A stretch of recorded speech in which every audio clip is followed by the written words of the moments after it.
Boa tarde a todos. Boa tarde, César. Muita alegria de ter você conosco novamente. Alegria minha, eu que agradeço. Boa tarde a todos, bem-vindo a todos. Do livro Segue-me, ditado pelo Espírito Emmanuel por Francisco Cândido Xavier. Recursos e caminhos. E esta é a confiança que temos para com ele, que se pedirmos alguma coisa segundo a sua vontade, ele nos ouve. João, capítulo 5, versículo 14. Exporemos em prece ao Senhor os nossos obstáculos, pedindo as providências que se nos façam necessárias a paz e a execução dos encargos que a vida nos delegou. Entretanto, simplificaremos também a Ele, nos ilumine o entendimento, para que lhe saibamos receber dignamente as decisões. Não nos esqueceremos de que a nossa capacidade visual abrange, mais ou menos, unicamente o curto espaço dos 60 segundos de um minuto, enquanto que o Senhor, que nos acompanhou as numerosas existências passadas, existências que conservamos agora na Terra, temporariamente esquecidas, conhece-nos o montante das necessidades de hoje e amanhã. Tenhamos suficiente gratidão para não lhe suprimir a bênção. A providência divina possui os recursos e caminhos que lhe são próprios para alcançarmos. Quando encarnados no plano físico, se na posição de enfermos, costumamos implorar do céu a dádiva da saúde corpórea, na expectativa de obter um milagre, e às vezes o céu responde-nos com a imposição de um bisturi, que nos rasga as entranhas, de maneira a reconstituir-nos o equilíbrio orgânico. Simbolicamente, ocorrem circunstâncias idênticas no quadro espiritual de nossa vida cotidiana. Rogamos a Deus a presença da felicidade em nossos dias, segundo a concepção com que a imaginamos, mas somos, via de regras, portadores de certos defeitos que nos impediram acolhê-la, sem agravar as próprias dívidas. E Deus, em muitos casos, nos envia, primeiramente, o espinho da provação, que nos faculta a experiência precisa para recebê-la em momento oportuno, como determina o recurso operatório para o corpo doente, antes que se lhe restaure a saúde. Oraremos sim. No entanto, é imperioso, em matéria de petição, rogar isso ou aquilo ao Senhor, sempre de acordo com a sua vontade, porque a vontade do Senhor inclui, invariavelmente, a harmonia e a felicidade de nossa vida. Que assim seja. Obrigado, Pati. A seguir, vou chamar a Juliana para a nossa prece inicial. Juliana, por favor. Boa tarde, Carlos. Me ouve? Tudo bem. Boa tarde a todos. Vamos, então, primeiramente, agradecer a Jesus pela oportunidade de estarmos juntos aqui novamente. Pedir ao Mestre bondoso que nos guie nessa tarde, que ilumine as palavras do palestrante, ilumine a espiritualidade bondosa que nos auxilia e a todos os presentes nessa reunião. Possamos estar com os nossos corações serenos e receptivos às mensagens que nos serão transmitidas nessa reunião de hoje, para o nosso aprendizado, para o nosso consolo, que possamos estar conectados no amor, na paz do Cristo e emanar vibrações positivas a todos aqueles que estiverem em nossos pensamentos e o que necessitam de um reforço de boas energias nesse momento. Que Jesus nos abençoe, Assim seja, graças a Deus. Bom, hoje temos palestrante diretamente de Canadá, nosso querido César Santos, que nos vai a brilhantar a tarde com a palestra de Parábolas do Reino. César, sinta-se à vontade, sinta-se abraçado por todos nós, e a palavra é sua. Muito obrigado, amigos. Muito obrigado a todos os amigos da Fraternidade Espírita Adolfo Bezerra de Menezes. É uma grande alegria estarmos juntos novamente. Muito obrigado a Fátima pelo convite. É sempre uma honra e uma alegria para nós.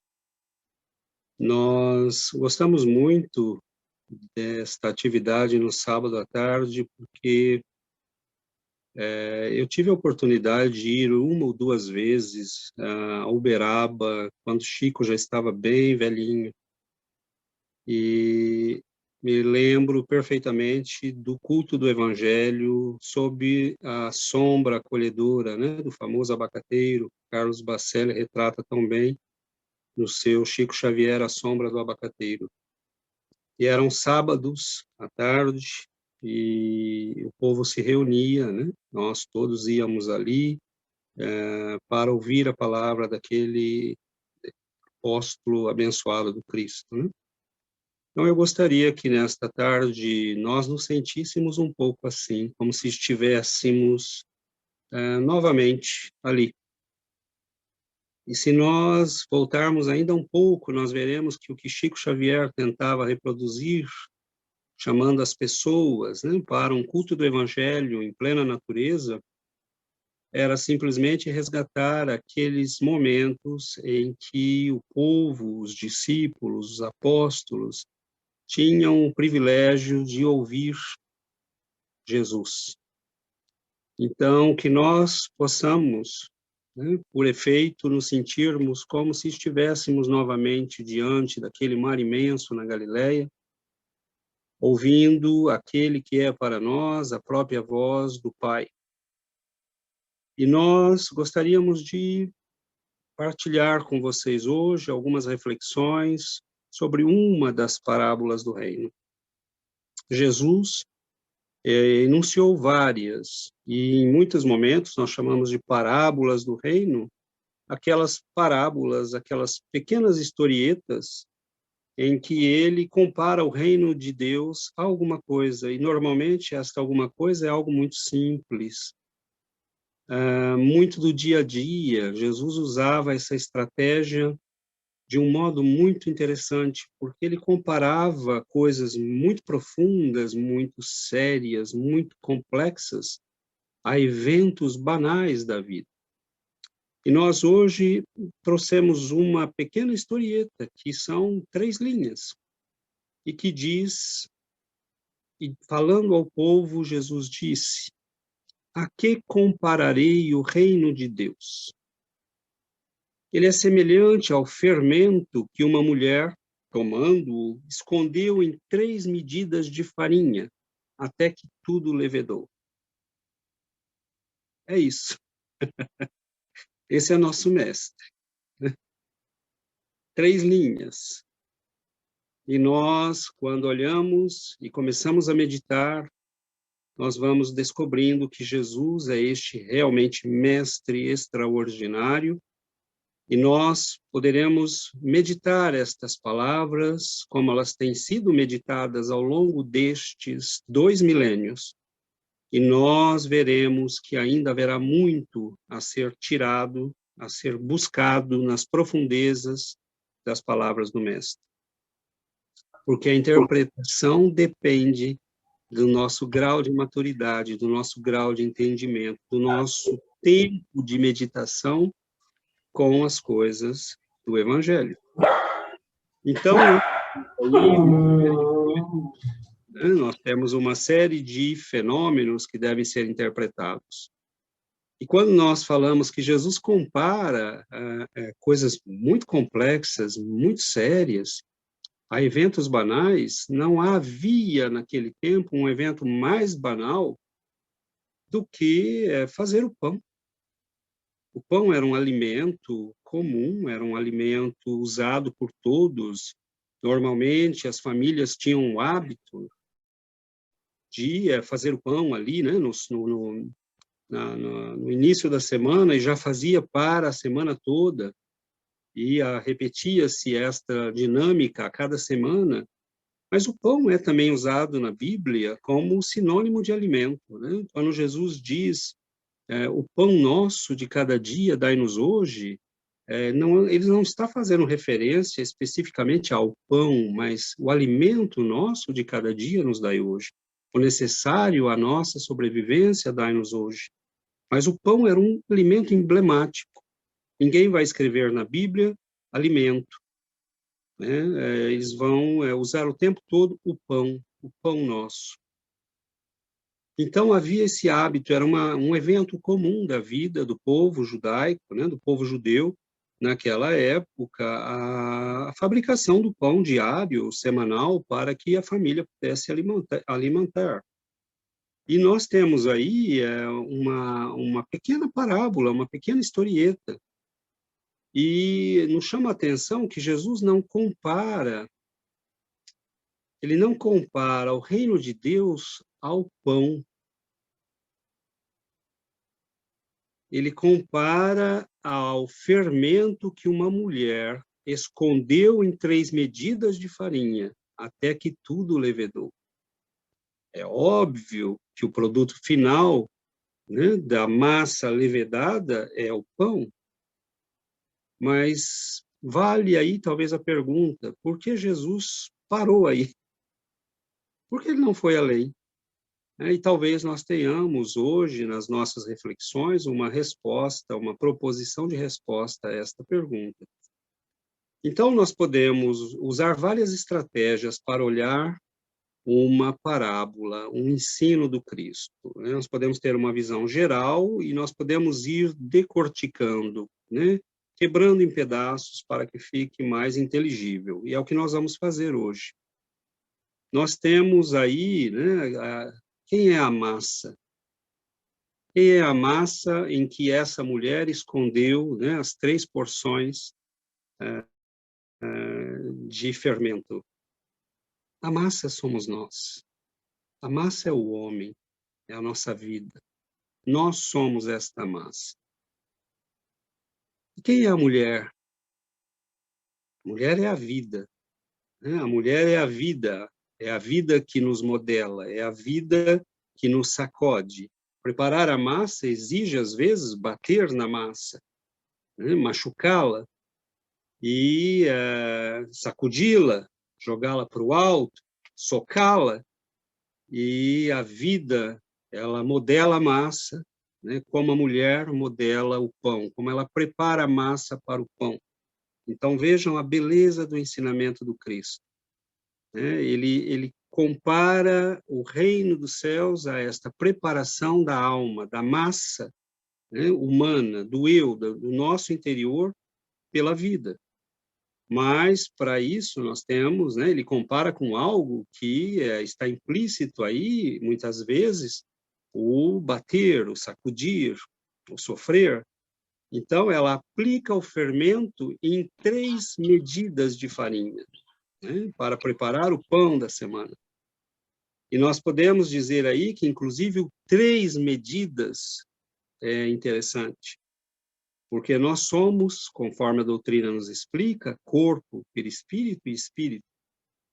Então, nós aplicamos, né, o fermento às 3 partes do nosso eu, ao ser humano integral, a esta massa que nós somos, que tem a aparência de uma unidade, mas que é, na verdade, trino, dividido em 3. Como nós poderíamos também dizer que a mulher, a vida, aplica o fermento que vai levedar a massa, à nossa emoção, ao nosso sentimento, à nossa razão. Então, nós vemos aí toda uma simbologia que está implícita nas palavras do Cristo. Mas quem o ouviu naquele dia deve ter pensado, como assim? Como assim?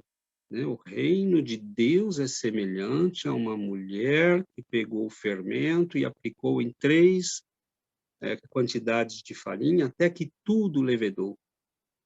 Então, aquilo passa quase que inapercebido, né? Os séculos foram nos trazendo a história, alguns compreenderam, outros não, mas a doutrina espírita nos auxilia na compreensão das palavras do Cristo, sendo esta, aliás, a sua função mais importante, né? Resgatar Jesus, nos trazer Jesus. E por que é esta a função mais importante da doutrina? Porque o fermento que a mulher aplica à massa é a palavra do Cristo. Então, nós só podemos considerar que a massa está pronta quando ela recebeu o fermento e quando o fermento agiu nesta massa. Porque até que o fermento comece a agir, a massa já está semi-pronta, mas ela ainda está informe, está pesada, ela não está pronta para virar pão. Então, quando nós falamos do fermento, o Cristo estava dizendo: a minha palavra é o fermento, a minha doutrina é o fermento. É ela que vai pegar o que vocês são e vai transformar no que vocês devem ser. Essa etapa entre o que nós somos até aqui e o que nós devemos nos tornar, ela é separada pela inserção do fermento. Ela é separada pela inserção da palavra do Cristo. Mas notemos bem, o fermento é absorvido pela massa e desaparece na massa. No entanto, nós vemos o efeito da sua presença. A massa se torna airada, ela se torna leve, ela cresce, e aquilo que não tinha forma ganha forma. Aquilo que era pesado fica leve. Então, este é o processo de interiorização da palavra do Cristo. Por isso ele dizia e disse aos apóstolos na última ceia: comei, este é o meu corpo que é dado para vocês. Bebei, este é o meu sangue. E só aquele que comer e beber do meu corpo e do meu sangue terá parte comigo. Só aquele que absorver a palavra do Cristo, né, como o pão absorve o fermento, poderá transformar sua vida. E o Cristo vai desaparecer em nós, como o fermento desaparece na massa. Né? Como aquilo que nós comemos desaparece no nosso corpo, porque vira parte de nós, do que nós somos. Mas ele se apresenta pelos efeitos que traz. Então, nós vamos vendo que esse é o processo de interiorização da palavra do Cristo. É o processo em que nós começamos a trocar o homem antigo pelo homem novo. Aquilo que era velho, né, por aquilo que é novo. O homem egoísta do passado no homem caridoso, o homem materialista em homem espiritual, o homem orgulhoso no homem que começa a se tornar humilde. Então, é um processo de transformação. É uma química sagrada da alma, na qual a palavra do Cristo vai penetrando nossos corações, vai mudando nossa percepção da realidade e vai transformando o homem velho em homem novo. A massa informe em massa pronta para alimentar e dar vida. Então, os símbolos que Jesus usa são muito bonitos. São simples, são ligados à realidade das pessoas, ao dia a dia. É o pastor, é o agricultor, é a mulher que limpa a casa, é o pai que perde um filho para a vida.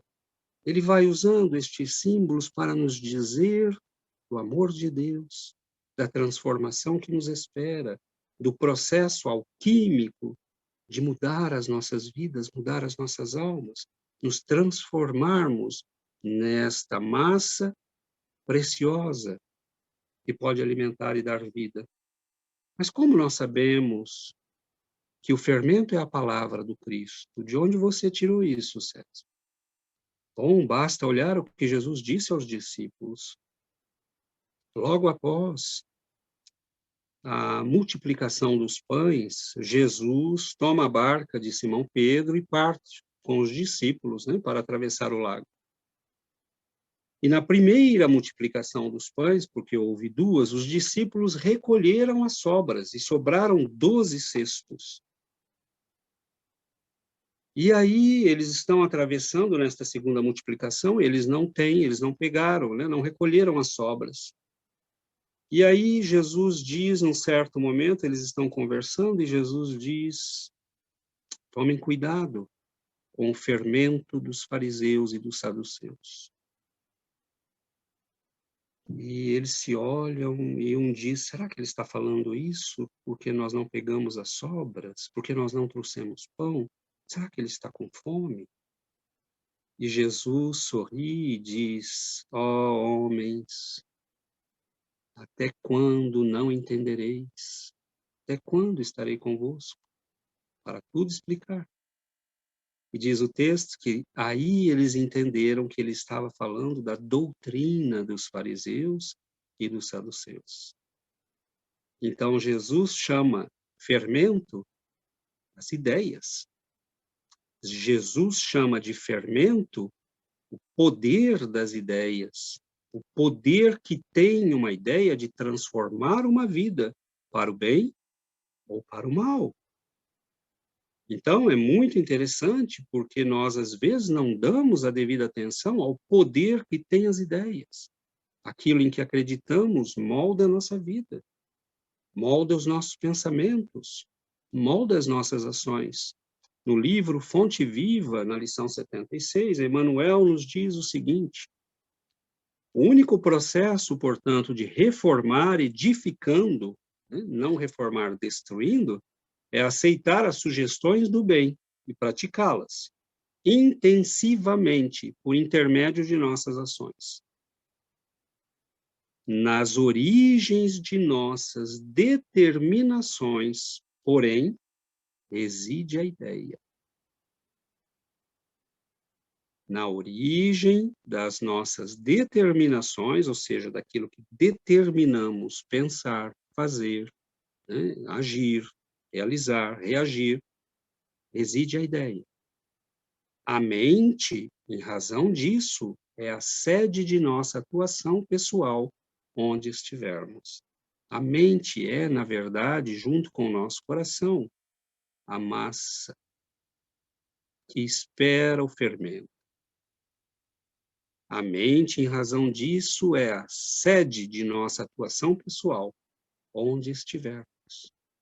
Então, o nosso sentimento, o nosso pensamento, a nossa razão e as nossas emoções são a massa a qual a mulher aplicou o fermento, a qual a vida aplicou o fermento. E aí diz Emmanuel, pensamento é fermentação espiritual. Pensamento é fermentação espiritual. Então, tudo começa no nosso pensamento. Tudo começa naquilo que nós absorvemos e que começa a moldar as nossas vidas. Nos diz ele, para completar, em primeiro lugar, este fermento, o pensamento, estabelece atitudes. É óbvio, porque as atitudes são aqueles condicionamentos que nós temos em função do que nós recebemos como fermento educacional, né? Recebido de outros ou adotado por nós mesmos no esforço de aprender, de mudar, de crescer. Em primeiro lugar, estabelece atitudes. Em segundo, gera hábitos, porque as atitudes e comportamentos repetitivos geram hábitos.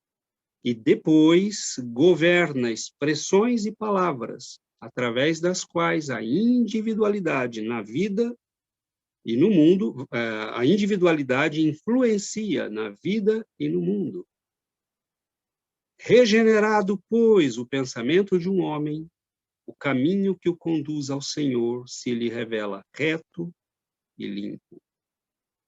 Pensamento regenerado pela presença do Cristo libera os nossos caminhos, mas tudo começa no que nós adotamos como ideia, como pensamento, porque nos diz Emmanuel, o pensamento é fermento espiritual.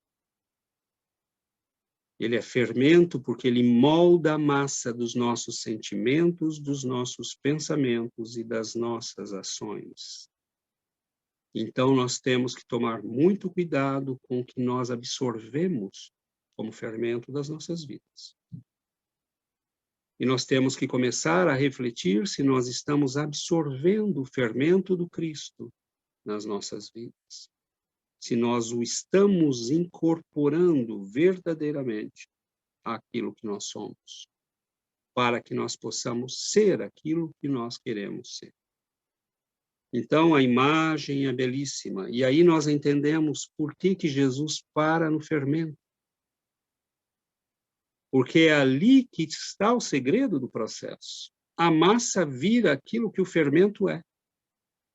Se o fermento for bom, o pão será bom. Se a massa for tratada da forma correta, pelo fermento correto, ela vai assumir a forma dada por aquele fermento.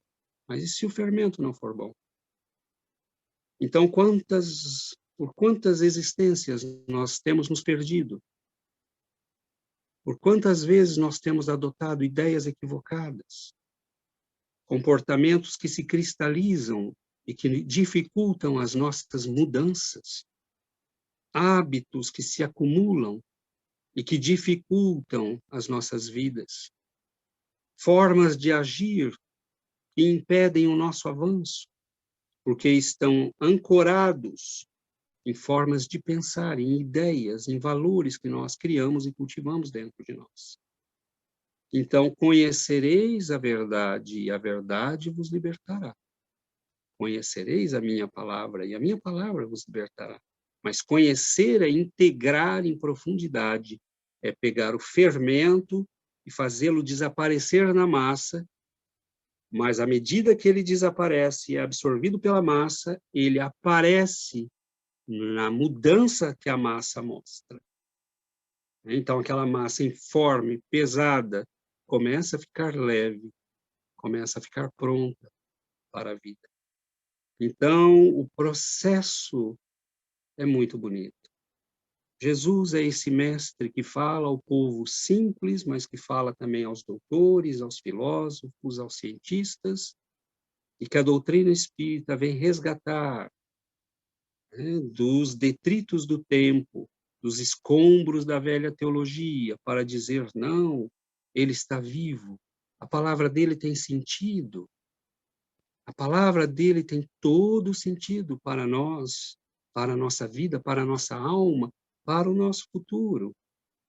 Então, o Cristo, mais do que nunca, está vivo nas palavras e no resgate que nos faz a doutrina espírita. A fabricação do pão, e Jesus não disse nenhuma palavra sem que ela viesse carregada de profundos significados. Ao que nos mostra, por exemplo, Emmanuel, nessa belíssima coleção, Fonte Viva, né, onde pequenas frases, às vezes, 3 palavras ditas por um apóstolo, pelo Cristo, se transformam em belíssimas lições. Porque nós precisamos fazer esta alquimia de absorver, de meditar, de pensar, de trazer para as nossas vidas, e aquilo vai modelando a massa dos nossos pensamentos, dos nossos sentimentos, das nossas emoções e, finalmente, das nossas ações. O símbolo da fabricação do pão é muito bonito, porque ele esconde, na verdade, toda a luta, todo o aprendizado, todo o sofrimento das nossas múltiplas encarnações. Jesus condensa em 3 linhas toda a história das almas. Em 3 linhas. É por isso que nós o chamamos mestre. E por isso ele aceita o título de mestre, só este. Ele é mestre, porque ele ensina. E ele ensina com palavras, e ele ensina com exemplos. E este mestre usa coisas muito simples, que ele sabe, à medida que nós evoluímos e meditamos, e refletimos, e estudamos, nós seremos capazes de entender. Mas a mensagem está ali. É como se ele nos dissesse, olha, a sua história está aqui, meu filho. Reflita, toda a tua história está aqui, toda a tua vida, toda a tua luta, todo o teu aprendizado, todas as idas e vindas, todas as quedas estão aqui, nesta pequena historieta. Será? Será que é assim mesmo? Bom, vejamos. Como é que começa o pão? O pão começa quando nós tratamos a terra. É preciso semear. Para semear é preciso preparar.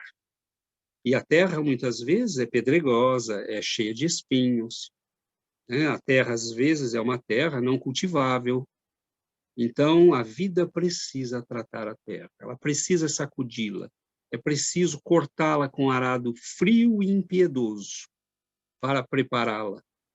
E nós temos aí o primeiro grande símbolo, a primeira grande mensagem que o Cristo nos dá. A vida vai nos tratar. Ela vai fazer com que a terra, árida muitas vezes, pedregosa, difícil, se transforme em terra arável, em terra cultivável, capaz de receber as sementes. E nós vamos vivendo, nós vamos lutando. Nós recebemos as sementes do Cristo, mas muitas vezes nós recebemos já há 500 anos atrás. Nós encontramos a primeira pessoa que nos falou dele, ou há 1000 anos atrás. Nós estamos numa civilização ocidental que conhece o Cristo há 2000 anos, que fala do Cristo há 2000 anos, que predominou, na forma do catolicismo durante quase 2000 anos. Então, nós conhecemos o Cristo, nós recebemos a mensagem do Cristo. Mas talvez a Terra não estivesse pronta. Então, a vida nos trabalha. São as múltiplas encarnações, são os sofrimentos, são as lutas. E aí nós vemos a semente, e um dia nós percebemos que a semente está ali, esperando. Então, nós começamos, à medida que melhoramos, evoluímos, aprendemos, nós olhamos para aquela semente e começamos a, pela primeira vez, nos inquietarmos. Poxa, será que ela vai nascer? Será que eu estou pronto? Será que ela vai vir?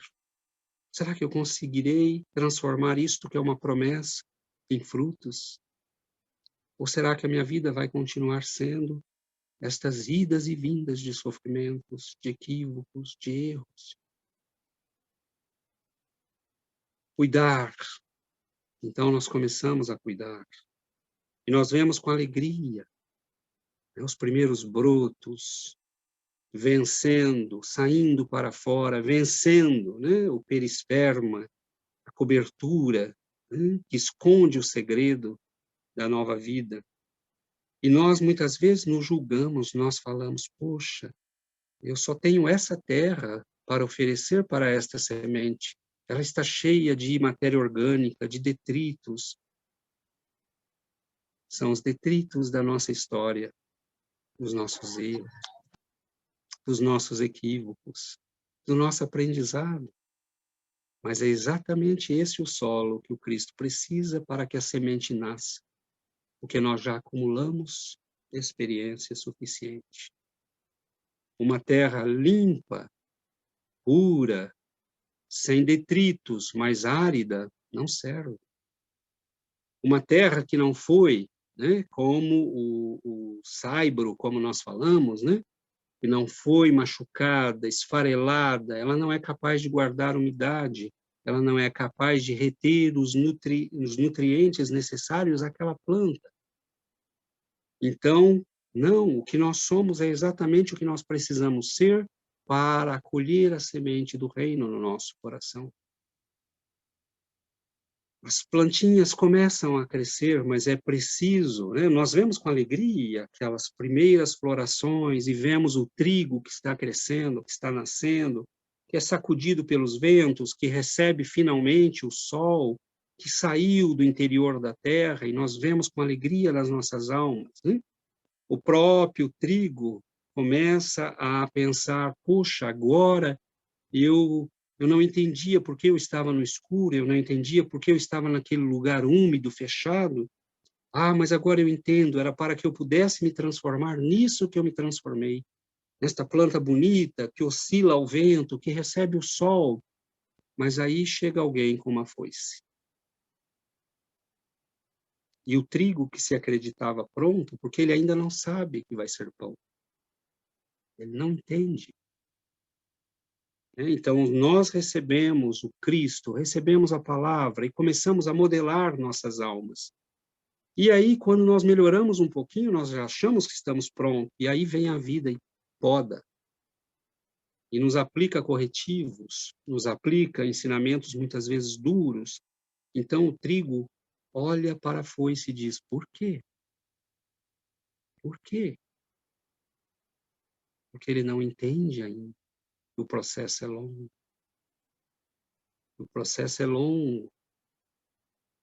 E ele é cortado impiedosamente. É o tempo da cega, né? De cegar, de cortar, de colher o cereal. E o agricultor faz isso, né? O agricultor que representa a vida, que representa as dores, que representa o ensinamento, ele faz o trabalho da vida. E nós que nos acreditávamos prontos, recomeçamos. Aquele trigo vai ser chacoalhado, porque é preciso separá-lo do joio, é preciso separá-lo da palha, é preciso separá-lo da sujeira que vem do campo. E ele vai ser sacudido muitas vezes, os grãos vão ser separados, vão ser colocados juntos. E aí ele diz, agora então eu entendo, era para isso. Mas o que é que eu faço aqui? Até que alguém lhe apresenta a moenda. E ele que acreditava estar pronto, tem agora que aceitar o sofrimento, o massacre da moenda. Ele não entende, porque inicialmente aquilo dói. É sofrível. São dores profundas que arrancam da nossa alma o germe escondido, o germe do amanhã, o germe do pão, porque o processo, né, de moer o trigo para fazer a farinha é separar a casca que envolve o germe branco que vai nos dar farinha. Então, nós somos submetidos mais uma vez a novos sofrimentos. Já estamos a caminho, não sabemos ainda qual é o nosso destino, ignoramos qual é o propósito da vida, por que eu estou passando por tudo isso, por que eu estou vivendo todas essas experiências, por que quando parece que eu estou pronto, tudo desaba e eu tenho que recomeçar, por que tantas surpresas, por que tantas dores, por que tantos aprendizados? E nós começamos aos poucos a entender que a moenda da vida vai tirando a casca que impede que o germe possa ser recuperado. O germe precioso que vai nos dar a farinha. E então nós sofremos mais aquele processo, né? E aí a farinha branca, perfeita, finalmente ela diz, poxa, eles queriam me transformar nesse pó bonito, para que será que eu sirvo? Qual é a minha função? Qual é o meu papel na vida? E aí uma mulher pega as medidas de farinha, mistura com água e começa a socá-la. E a farinha não entende, porque mais uma vez ela sofre. Mais uma vez ela sofre. Ela é sacudida, ela é batida e ela diz, por que isso? E aí a mulher aplica uma substância, fermento. E o processo da vida, notemos quanto tempo vai até que nós possamos absorver o fermento. O fermento que vai dar forma a esta massa. Mas o fermento, ele prepara a massa. Nós a colocamos em repouso. Repouso que para nós espíritas é muito simples de compreender. Muitas vezes é o período entre uma reencarnação e outra. Muitas vezes é o período em que nós acumulamos novos conhecimentos, nos preparamos, planejamos a nossa reencarnação, preparamos, né, um novo período de aprendizado. Então, é um período de repouso, mas de transformações, porque nós começamos a metabolizar novos conhecimentos Isto pode acontecer no plano espiritual e pode acontecer aqui também, que são aquelas fases da vida em que nós descobrimos, por exemplo, quando descobrimos a doutrina espírita, e aquilo tudo começou a fazer sentido, começou a fermentar dentro de nós, porque o pensamento é fermentação mental. Mas o que é que fermenta o nosso pensamento? E neste caso foi a descoberta da doutrina, que começou a dar uma nova forma à nossa vida. E aí nós vivemos aquele processo, nós vivemos aquela alquimia, nós vivemos aquela transformação. E a massa que inicialmente se acreditava, ela diz, poxa, eu era leve, solta, e agora eu estou aqui nessa coisa informe, pesada. Aos poucos ela começa a entender a ação daquele fermento. E aquilo vai dando uma nova vida a ela, uma nova forma. Mas ela ainda não entende qual é o propósito de tudo aquilo. Na verdade, num certo ponto, talvez nesse ponto em que nós recebemos o fermento, nós já estamos aptos a entender. Nós já vivemos tantas transformações, já passamos por tanta coisa, já sofremos tanto. Nós nos lembramos do arado frio cortando a nossa vida, a nossa alma. Nós nos lembramos das quedas, das dores, né, da cega. Nós nos lembramos das prensas da vida, né, modelando aquilo que nós somos. E aos poucos nós começamos a compreender.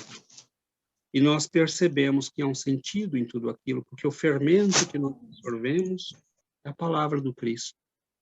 É a palavra do Mestre, que nós já acolhemos e que começa a modelar as nossas vidas. E um dia nós temos uma bela forma. Nós nos dizemos, poxa vida, eu sou alguém diferente, eu mudei. Eu tenho agora novas concepções. Eu sou capaz de me indignar com as injustiças. Eu sou capaz de me levantar para defender aqueles que estão sofrendo. Eu não aceito mais o mal. Eu tento mudar, eu tento melhorar. Eu estou fazendo um trabalho de reforma porque eu sei que eu quero ser alguém melhor na vida do que eu fui até hoje. Mas a vida sempre nos reserva surpresa, porque nós não podemos fazer a distinção, ou nós não podemos ter a ilusão de que a massa pronta está pronta, porque ela ainda não é pão. E o pão só vai aparecer depois do forno. Então, vem os períodos em que nós temos que ser levados ao fogo. E este é realmente o processo final. É quando a vida diz, será que você realmente aprendeu? Será que você realmente entendeu?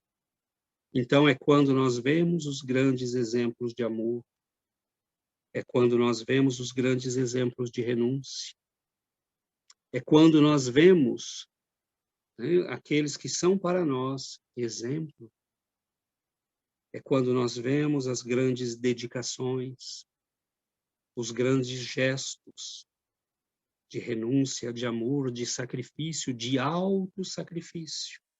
Porque, como diz o Livro dos Espíritos, quando Allan Kardec pergunta e qual é o sinal, qual é o meio que nós temos, qual é a virtude que nós devemos praticar para nos libertarmos do orgulho e do egoísmo? A abnegação, o sacrifício de si mesmo. Então, aí nós estamos no meio das provas, nós estamos no meio dos testes, nós estamos vivendo no calor da ação. Nós não somos mais uma expectativa, nós somos alguém no meio da luta. Nós somos alguém que decidimos sair da paralisia, enfrentar as lutas do mundo. Nós somos alguém que já não temos mais medo de dizer eu sou cristão, eu sou espírita. E eu coloco claramente as minhas posições. E nós nos implicamos, nós nos envolvemos. Nós não somos mais aquele que espera, aquele que dorme, aquele que recebe apenas. Nós vemos aí o movimento que é visível no cristianismo, que são aqueles todos discípulos do Cristo que começam a fazer algo, Então, nós vamos ver um belíssimo movimento a partir de Jesus, já ali, nos primeiros dias, na Casa do Caminho. Os primeiros seguidores do Cristo, aqueles homens e mulheres notáveis, criando a Casa do Caminho, recolhendo os miseráveis, os pobres, os aflitos, aqueles que sofrem e choram, desprezados neste mundo, mas que o Cristo acolhe. E eles começam a agir em nome deste amor, que não pode ser paralisia, que não pode ser promessa, mas que tem que ser concreto, tem que se manifestar como ação. Então, nós vemos todo esse grande movimento de amor. Asilos são criados, pessoas são recolhidas, crianças são amparadas. E no Brasil, quando nós recebemos o Espiritismo cristão, ele é cristão porque é justamente essa ação que vai conduzir à expansão da doutrina espírita no Brasil. E a ação de Batuíra, de Caibar Chútil, de Bezerra de Menezes, de Eurípides Barçanufo, de Anália Franco e de todos esses grandes espíritos que nos legaram a doutrina, foi a ação da caridade do saber, fermento do pensamento, da alma, do sentimento, e a caridade da ação, porque o amor do Cristo nos pede que nós partilhemos com ele o sacrifício de alimentar aqueles que têm fome. Então, passado as terríveis provas das existências que precedem a nossa sublimação, nós dizemos, finalmente eu estou pronto. Mas o pão está pronto para quê, meus irmãos? Para que está pronto o pão? Os judeus se aproximaram de Jesus e perguntaram a ele, mas escute, que sinal fazes tu para que o vejamos e creiamos em ti? Que operas tu? Ele já havia levantado doentes, curado cegos, multiplicado pães, mas o fermento dos fariseus era perigosíssimo. Nossos pais comeram maná no deserto, como está escrito, deu-lhes a comer o pão do céu. Disse-lhes, pois, Jesus, na verdade vos digo, Moisés não vos deu o pão do céu, porque todos aqueles que comeram estão mortos. Mas meu Pai vos dá o verdadeiro pão do céu. Porque o pão de Deus é aquele que desce do céu e dá vida ao mundo. Disseram-lhe, pois, Senhor, dá-nos sempre desse pão? E Jesus lhes disse, eu sou o pão da vida. Aquele que vem a mim não terá fome. E quem crê em mim nunca terá sede. Para que está pronto o pão, meus irmãos? Para o sacrifício, para alimentar. Eu sou o pão da vida. Aquele que vem a mim não terá fome. Aquele que crê em mim nunca mais terá sede. Como ele disse à mulher samaritana. Se pudesses beber da água que tenho a oferecer, nunca mais teria sede. Então, meus irmãos, nós temos um longo processo, mas o próprio Cristo nos mostra a que chegaremos um dia, porque ele é o pão que desceu dos céus. Porque o pão de Deus é aquele que desce do céu e dá vida ao mundo. Eu vim para que tenhais vida e para que a tenhais em abundância. Não a vida das paixões, não a vida das mediocridades, não a vida dos erros, mas a vida em abundância, a vida do amor, a vida da generosidade, a vida do combate interior para nos transformarmos e absorvermos o fermento que muda os nossos corações empedernidos em terra abençoada, em pão para a vida, Então, nós sabemos, nós espíritas sabemos, porque Allan Kardec, na questão 625, recebe dos espíritos como resposta quem é o modelo e guia? Jesus. Porque é este fermento nas nossas almas que pode transformar as nossas vidas. E quando nós estivermos prontos, nós teremos que enfrentar os combates para nos transformarmos no pão que alimenta os outros, que alimenta todos aqueles que estão ao nosso lado. Então, nós vamos vendo que homens que não tinham nada, absolutamente nada, como o próprio Cristo diz, o Filho do Homem não tem sequer uma pedra para repousar a cabeça, mas ele havia construído esse planeta. Chico Xavier não tinha nada além de um salário magro que ele tinha que usar para sustentar uma família numerosa. E, no entanto, ele alimentou milhares de bocas, Brasil afora. Então, nós vamos vendo que pessoas que aparentemente não tinham nada se transformaram elas mesmas no pão que alimentou e deu vida a milhares de outros. Porque este fermento vai levedando outras vidas. E cada pessoa que encontrou Eurípides Barçanufo, Caibar Schutel, Anália Franco, Chico Xavier, essas pessoas se transformaram elas mesmas em novas massas fermentadas, criando o bem onde estão. Então é esta a beleza do Cristo que nos toca ao coração. É este o processo da vida escondido em 3 frases de nosso mestre. Nós sabemos a que estamos destinados. E nós oramos e nós pedimos ao mestre, Senhor, que eu compreenda as pancadas da vida, os momentos difíceis, porque é preciso preparar a massa dos nossos corações, dos nossos sentimentos, dos nossos pensamentos para serem fermentados pelo amor do Cristo, pela mensagem do Cristo, para que nós possamos ganhar a forma necessária para nos transformarmos em alimento para todos aqueles com quem caminhamos na vida.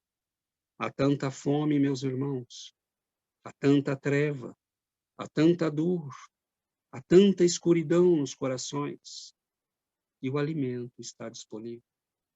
Eu sou a luz do mundo, eu sou o pão da vida.